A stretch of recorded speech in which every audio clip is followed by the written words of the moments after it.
Bismillahirrahmanirrahim. Alhamdulillah rabbil alamin. Wassalatu wassalamu ala asyrafil anbiya'i wal mursalin sayyidina Muhammad wa ala alihi wa sahbihi ajma'in. Alhamdulillah, syukur pada Allah Taala pada malam ni dapat sama-sama kita salah berjamaah Isyak dan tarawih dalam keadaan kita semua masih lagi dalam perintah kawalan pergerakan. Apa yang penting kepada kita semua, Nabi SAW dia suka berjemaah ni 3 perkara. Yang pertama sembahyang berjemaah, yang kedua makan berjemaah, yang tiga berjalan berjemaah. Jadi 3 ni benda yang Nabi suka kita buat secara berjemaah. Walaupun sembahyang ni boleh sembahyang seorang diri, kita sah sembahyang, tetapi tak ada orang yang kadang-kadang dia ambil yang sikit, dia tinggal yang banyak. Sebagai contoh, katakanlah kita nak jual barang, ada satu kedai nak beli dengan harga RM10, tapi ada satu kedai nak beli dengan harga RM27. Saya yakin tak ada orang yang nak jual barang dia di kedai yang RM10. Mesti dia akan cari kedai yang RM27. Itu kalau kita cuba tukar. Sebab semayang seorang diri dapat 10 pahala. Semayang berjemaah 27 kali ganda. Tapi oleh kerana pahala ni barang tak nampak, menyebabkan kita tak rasa. Tapi kalau kita nampak, tukar dalam bentuk duit, tak ada orang nak jual barang dia di kedai yang 10, yang nak beli dengan RM10. Mesti dia berebut nak jual di kedai yang RM20. Jadi demikian juga ibadah semayang. Semayang ni kalau kita semayang seorang diri sah, tapi pahala sikit, dan kita menanggung semua salah silap bacaan ke salah apa semua kita tanggung. Adapun bila semayang berjemaah ni, kalau kita silap ada orang tegur, ada makmum tegur kita. Yang kedua, bila kita khayal, kita tak khusyuk, maka sahabat kita menampung. Dia berjemaah ni saling tampung menampung. Kekurangan kita ditampung oleh sahabat kita. Maka kerana itu kita sembahyang berjemaah. Itu pahala berjemaah. Belum lagi pahala amin bersama imam. Belum lagi pahala rokok bersama imam. Belum lagi pahala kita berzikir. Pahala berjemaah saja. Pahala amin, Nabi kata, man wafaqa ta'minuhu ta'minul malaikah ghafarallahu lahu ma taqaddam min dzanbi. Siapa-siapa yang amin dia serentak dengan amin para malaikat di langit, maka Allah Subhanahu Wa Taala akan ampun semua dosa-dosa dia. Bila kita berjemaah, maka bila imam sebut wailul maghdubi alaihim waladdallin, kita pun amin. Amin tu bukan kita je rupanya, seluruh para malaikat ni. Ada malaikat Allah Taala yang kerja dia di raun. Dia berterbangan raun. Mana-mana ada majlis ilmu, dia akan berhenti. Mana-mana tempat yang bersembahyang jemaah, dia akan sembahyang berjemaah. Dan bila imam amin, rupanya para malaikat juga mengaminkan bacaan imam, bukan kita aja. Sebab tu Nabi kata, siapa-siapa yang aminnya serentak dengan amin para malaikat di langit, nescaya Allah Subhanahu Wa Taala akan ampun dosa dia. Itu pahala berjemaah. Seorang diri tak dapatlah. Maka kerana itu kita jaga sembahyang jemaah. Walaupun kita boleh jadi dalam Ramadan tahun ni kita berjemaah dengan anak-anak. Walaupun dulu biasa kita sembahyang jemaah di masjid tiap-tiap waktu.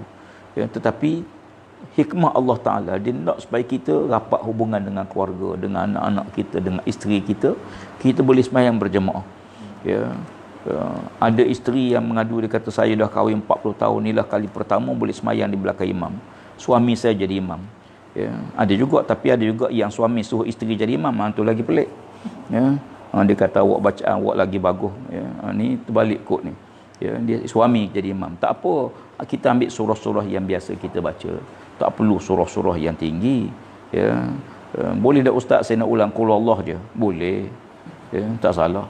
Tapi dapat pahala qul Allah. Pahala qul Allah ni besar pahala dia. Pernah satu orang sahabat Nabi, dia mendengar sahabat tu dia baca qul Allah, dia ulang qul Allah. Lalu dia merasa remeh-temeh, dia jumpa Nabi SAW. Dia cerita, dia kata, ya Rasulullah, si fulan tu dia baca qul Allah je. Macam kita lah, kadang-kadang bila kawan kita baca qul Allah, kita perli, ni imam qul Allah ni, rakaat setiap rakaat qul Allah. Ya, dia ngadu para sahabat Nabi. Nabi kata, kamu tahu fadilat qul huwallah ni, satu qul huwallah sama dengan 1/3 Quran. Bermakna kalau orang baca 3 kali qul huwallah bersama dengan pahala fadilat sekali baca Quran, khatam Quran. Ya. Tapi ya, di segi fadilat, ya. Jadi oleh kerana itu setiap kalimah Quran ni, kita baca Quran dapat pahala. Kita baca Quran dalam sembahyang lagi besar pahala. Kita baca Quran dalam keadaan kita semayang, dalam keadaan kita berpuasa pada bulan Ramadan, lagi besar pahala dia. Ini berganda-ganda pahala, kebaikan di atas kebaikan di atas kebaikan. Ya, jadi oleh kerana itu kalau kita lihat, jadi yang sebut tadi, ya, kesukaan Nabi jemaah ni 3. Yang pertama semayang berjemaah. Ya, maka kita jaga semayang jemaah. Orang yang jaga semayang jemaah dipelihara oleh Allah Taala semayang fardu dia. Dia begini, dia dalam ibadah ni, ya, dia kalau kita nak jaga amalan wajib, kita kena jaga amalan sunat. Siapa-siapa yang pelihara amalan sunatnya, nescaya dijamin oleh Allah Ta'ala amalan wajib dia. Ya. Orang yang jaga semayang sunat ni, insya-Allah dia tak akan tinggal semayang wajib. Ya. Tapi kalau kita semayang wajib saja, maka mudah nak tinggal. Ya. Sebab dia tak ada pagar, dia tak ada pagar lain. Sama juga, siapa-siapa yang nak dijauhi benda haram, maka tinggalkan benda makruh. Orang yang biasa tinggal benda makruh, dia payah nak buat benda haram. Tapi kalau kita biasa buat tinggal yang makruh ataupun buat yang makruh, dia mudah buat benda haram. Ya, sebab tu nak sampai ke wajib itu kita jumpa sunat dulu. Sembahyang fardu, sembahyang contoh, kita jumpa sembahyang sunat dulu. Ya, baru sembahyang fardu. Ya, kemudian lepas fardu pula ada sunat pula. Ya, dilingkungi sembahyang fardu tu dengan sunat qabliyah dan sunat ba'diyah. Ya, demikian juga ibadah-ibadah yang lain. Yang kedua, Nabi suka makan berjemaah. Ya, makan berjemaah. Nabi Allah Ibrahim AS antara Nabi yang tak pun dia katakan tak pernah makan seorang diri. Dia akan makan berjemaah. Ya, demikian juga kalau nak makan, dia akan ajak orang lain makan bersama dia. Hajjaj bin Yusuf As-Saqafi ni antara tokoh sejarah yang bila di antara yang dia buat ialah dia makan berjemaah. Nak makan, dia akan ajak orang untuk makan bersama dia. Jadi makan berjemaah ni penting. Ya, kadang-kadang zaman akhir-akhir ni kita tengok, ya, dia masing-masing nafsi dalam rumah tangga pun kadang-kadang isteri makan dulu, suami tak makan lagi. Kadang-kadang suami makan seorang di dapur, ya, kadang-kadang anak dapat nak makan, pergi makanlah, tak boleh. Jadi tak jaga makan berjemaah. Bila kita tak jaga makan berjemaah, dia pertama sekali kita tengok makan berjemaah ni bukan kita nak tengok dia makan macam mana, itu masing-masing punya skill lah, ya. Sebab tapi kalau kita nak kenal seorang sahabat, ya, kalau kita nak kenal akhlak seorang sahabat kita, ya, berkawan dengan sahabat kita tu, kita kena buat 3 perkara kata Rasulullah. Yang pertama, semayang bersama, musafir bersama, makan bersama.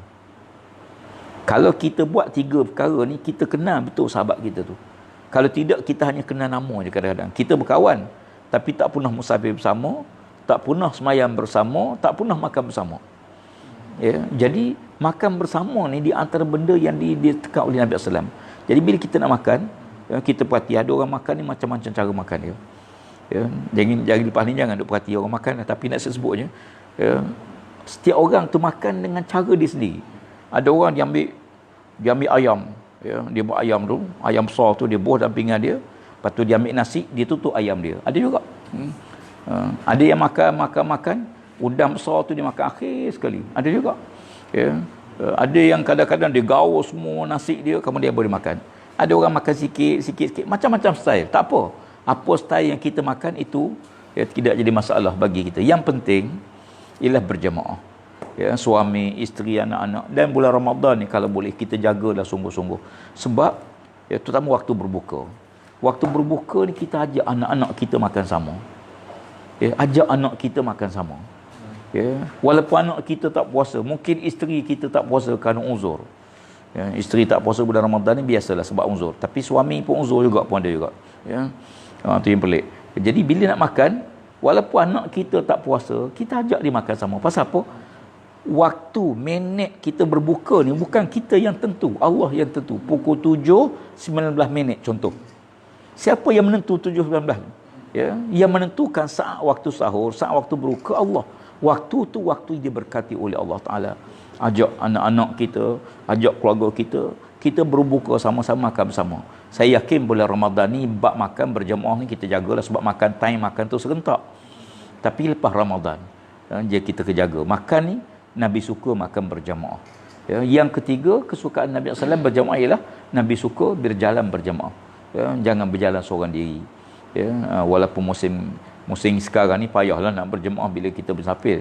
Ya, tapi tak benar pun musafir jauh, kecuali dekat-dekat dah kita keluar. Tapi kalau kita nak musafir jauh, ya, maka kita musafir secara berjemaah. Tak boleh seorang diri. Sebab baik jalan ni kurang-kurang ada teman.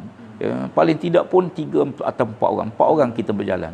Ya, sebab pasal apa? Sebab bila kita berjalan, ya, kadang-kadang ada musibah di tengah jalan.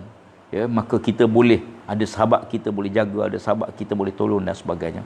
Jadi apa yang saya nak sebut pada malam ni ialah bagaimana amalan kita ni, ya, kadang-kadang kita rasa letih, ya, terutama bila Ramadan lah.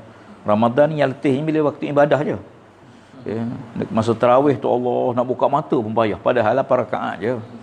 Ya, si baik tu imam tak kata 42 rakaat. Ya, 8 rakaat tu rasa mengantuknya, rasa letihnya. Ya, habis tarawih segar. Ya, dia letih tu masa tarawih, sama juga waktu baca Quran. Bila buka Qurannya mengantuk terus, tak ada habis 2 muka, terus mengantuk. Ya, cuba tengok handphone, cuba tengok Facebook. 3 jam tak mengantuk. Ya. Bila kita tengok Facebook, kita tengok benda lain, kita tak mengantuk. Pasal apa? Sebab sebenarnya di segi psikologi, bila kita suka satu benda, maka kita akan seronok dengan benda tu. Ya. Jadi bila kita seronok, penat pun tak apa sebab seronok. Sebagai contoh, ya, ada orang kadang-kadang seronok panjat gunung. Ya, panjat gunung letih, tapi kenapa ada orang panjat? Sebab dia seronok. Bila seronok, berat macam mana pun dia akan rasa ringan. Maka demikian juga untuk rasa kelazatan ibadah, ya, kelazatan semayang, kelazatan zikrullah, kelazatan Quran ni, memanglah mula-mula kita baca ni kita rasa macam tu. Tetapi ya, Nabi sebut bila kita semayang, kita mengantuk, Nabi suruh kita pindah tempat. Pindah tempat. Ya, umpama kita pergi semayang Jumaat lah, kalau kadang kita ngantuk sangat, ya, Nabi suruh kita pindah tempat lain, bangun, duduk tempat lain. Saya ingat kalau kita mengantuk saf kedua, pindah mari duduk saf pertama. Ya, saf pertama mengantuk juga, pindah jadi tu imam, confirm tak mengantuk. Jadi ya, kalau mengantuk jadi tu imam tu memang kena bagi kad merah lah. Ya. Jadi maknanya kita kadang-kadang kita mengantuk ni waktu kita ibadah je. Pasal apa? Kerana walaupun syaitan dah tak ada bulan Ramadan, tapi nafsu ada. Ya, hawa nafsu kita ada. Sebab tu dipanggil mujahadah. Mujahadah kita lawan. Umpama kita rasa malas sangat nak bangun. Ada orang kadang-kadang semayang tarawih ni semayang. Dia semayang tarawih. Dekat imam nak rokok baru dia bangun. Ya, tidaklah sini tempat lain. Ya. Ini kadang-kadang kita bila ada tunggu, ya, dengan letihnya, sebenarnya kita bangun je. Ya, sebab tu nafsu ni kena lawan. Ya, kena lawan. Rasa letih, kita bangun je, bangun takbir, Allahu Akbar. Lepas takbir tak apa nak letih pun. Ya. Tak ada orang berhenti tengah semayang. Dia akan perhabis lah. Ya, jadi sama juga bila kita kadang kita rasa penat, rasa mengantuk dalam bab ibadah. Ya, sebab benda dapat pahala ni memang nafsu kita, syaitan, iblis ni tak suka. Sebab tu kenapa ada orang tak selesa duduk dalam masjid. Ya, tapi rasa nak keluar je, lepas beri salam dia rasa nak keluar. Duduk keluar borak depan masjid 2-3 jam tak apa. Sebab duduk dalam masjid dapat pahala. Ya, i'tikaf dapat pahala. Jadi bila kita keluar masjid tak dapat pahala. Syaitan tak ganggu. Dia ganggu tu sebab kita duduk tu dapat pahala. Apa-apa yang dapat pahala memang syaitan iblis ganggu kita. Ya. Jadi oleh kerana itu kadang-kadang kita, sebab tu Ramadan tu dipanggil bulan mujahadah. Bulan kita berjihad. Ya, jihad bukan saya tak ada hawa nafsu, tapi terhadap ibadah pada Allah Subhanahu Wa Taala pun kita kena lawan rasa letih kita, rasa malas kita dan sebagainya.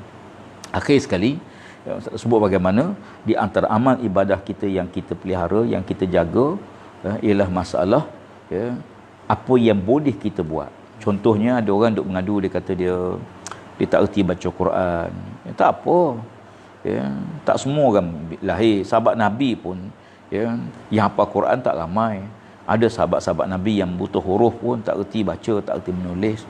Ya, tetapi Ya, kita lihat di antara tokoh-tokoh besar dalam sejarah Islam yang hebat-hebat ni amalan dia, takwa dia, ya, dia tak fikir apa yang dia tak boleh, dia fikir apa yang dia boleh.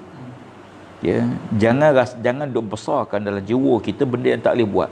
Ya, kita yang orang lain derma, orang lain sedekah, orang lain pergi umrah, orang lain pergi haji, kita kata Allah, saya tak ada duit nak sedekah, saya tak ada duit nak derma, saya tak ada duit nak bernafkah. Kalau kita duk fikir apa yang kita boleh buat, tak ada manfaat. Yang penting kita fikir apa yang kita boleh buat. Yang kita boleh apa dia? Boleh zikir. Okey, kita berzikir. Ya, kita boleh berzikir. Ada orang boleh baca Quran, baca Quran. Ada orang boleh sedekah, sedekah. Ya, ada orang boleh zikir, berzikir. Ya, nak cari orang sehebat Sayyidina Abu Bakar, memang payahlah. Ya, Abu Bakar ni memang hebatlah. Ya, jadi yang kita boleh buat. Ya, jadi apa yang kita boleh buat. Sebab tu bagi saya, pahala ni bukan duduk di masjid. Ya, hatta tanam pokok dapat pahala. Hatta jaga kebersihan dapat pahala. Ya, jangan anggap bahawa bila kita mencemarkan alam sekitar kita, kita buang sampah, kita rasa tak berdosa. Ya, kita tak rasa berdosa kita buang sampah. Ya, tapi kalau tak semayang kita rasa berdosa. Ya, tapi bila kita buang sampah kita tak rasa berdosa. Bila kita campak benda-benda kotor kita, benda tak elok ke tempat-tempat yang sungai ke, jalan raya ke sebagainya, kita tak rasa berdosa. Padahal mencemarkan juga dosa, sama juga tanam pokok. Ya, kenapa Nabi kata kalau kamu dengar kiamat nak berlaku dah, langit nak runtuh dah sekalipun, kamu tengah tanam pokok, teruskan tanam pokok. Ya, sebab semua amal orang mukmin diberi pahala oleh Allah. Sebab tu kita jumpa ayat Quran, illal ladzina amanu wa amilus solihat falahum ajrun ghairu mamnun. Orang beriman dan beramal soleh ni pahala tak putus-putus. Saya waktu saya belajar dulu tafsir ayat ni, ustaz saya tanya, dia kata kamu faham tak apa makna pahala tak putus-putus? Saya kata ustaz, pahala tak putus ni pahala berterusan lah. Dia kata betul lah berterusan, tapi pahala tak putus ni maksudnya kamu pergi tepi sungai, kamu tengok air sungai tu mengalir.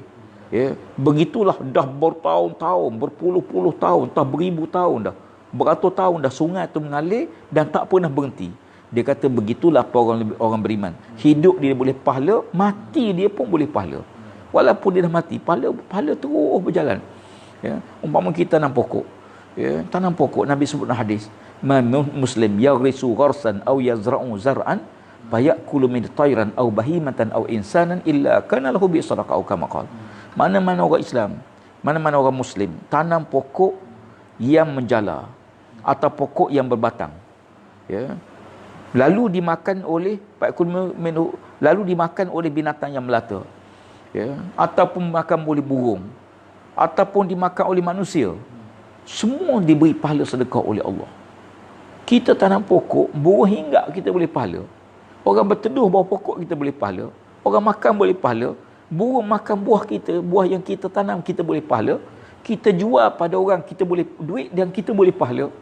Masya Allah. Orang beriman, syaratnya orang beriman. Sebab tu dia kata orang beriman dia beramal soleh. Orang beriman dan beramal soleh pahala tak putus-putus. Jadi oleh kerana skop pahala ni jangan tengok pada dalam skop yang sempit. Ya, zikir, semayang, baca Quran. Hatta isteri kita masak dapur tu, Masya Allah, beri makan orang puasa. Ya, sahabat-sahabat kita jual di kedai, kita beli makanan, kita berbuka dengan kuih yang dijual. Allah Rabbi. Ya, besar pahala dia. Sama juga kalau kita buat dosa. Ya, jangan fikir dosa ni berzina, minum arak, berjudi. Tapi termasuk juga membiarkan paip tak tutup. Ya, setitik demi setitik air paip yang kita keluar dalam keadaan kita tahu membazir, kita tak tutup, kita dapat dosa. Jangan rasa tak berdosa. Ya, paip air yang kita tak tutup rapat. Jangan rasa tak berdosa kita tinggalkan rumah dalam keadaan kita tak offkan elektrik kita. Ya, jangan rasa tak berdosa kalau kita buang sampah di luar pada kereta kita. Jangan rasa tak berdosa kalau kita buang sampah, kekotoran kita menyebabkan berlaku pencemaran. Kadang-kadang ada orang suka campak ya, sampah dia depan rumah jiran, bawah rumah orang lain. Ya, dan seumpama dia kira asal jangan rumah dia je. Ya, jadi ini di antara benda-benda yang kita harus lebih terbuka dan kita harus melihat dalam situasi yang sebenar. Dan insya-Allah mudah-mudahan kita doa wabak coronavirus yang berlaku ni diangkat oleh Allah Subhanahu Wa Taala dan negara kita makin hari nampak tambah baik, dan kita jaga peraturan, jaga apa yang perlu kita pelihara, terutama bila kesihatan kita masing-masing, usaha, ikhtiar, doa dan tawakal pada Allah. Mudah-mudahan Allah Ta'ala menyelamatkan negara kita, sahabat-sahabat kita, kepada yang masih lagi ditahan di hospital kerana positif, kita doa mudah-mudahan Allah cepat sembuh pada beliau, pada mereka semua ni, dan kepada yang telah pun dipelihara oleh Allah, mudah-mudahan Allah pelihara kita bersama. Jangan tinggal doa. Nabi suruh kita baca bismillahillazi la yadurru ma'asmihi syai'un fil ardi wala fis sama' wasami'un, 3 kali waktu pagi, 3 kali waktu petang. Amalkan selalu, ya, teringatnya baca, ya, bismillahillazi la yadurru ma'asmihi syai'un fil ardi wala fis sama' wasami'ul alim. Wallahu alam. Aqul qawli hadza astaghfirullahal azim li wa lakum. Wassalamualaikum warahmatullahi wabarakatuh. Ni ni ada buku sikit. Buku ni buku untuk buku motivasi untuk anak-anak. Saya tulis buku senyum lah. Siri 1, ni siri 2 dan ni siri 4. Jadi yang berminat boleh mendapatkan di pusat khidmat masyarakat Parlimen Kebun Krian. InsyaAllah buku ni dipenuhi dengan kisah-kisah teladan, khususnya untuk anak-anak lah. Ni Ustaz tulis untuk nasihat bagi anak-anak, ya. Tajuknya Wahai Anakku, ya, siri senyum lah. Nak suruh senyum jangan masam, ya. Wallahu a'lam. Jumpa lagi. Assalamualaikum warahmatullahi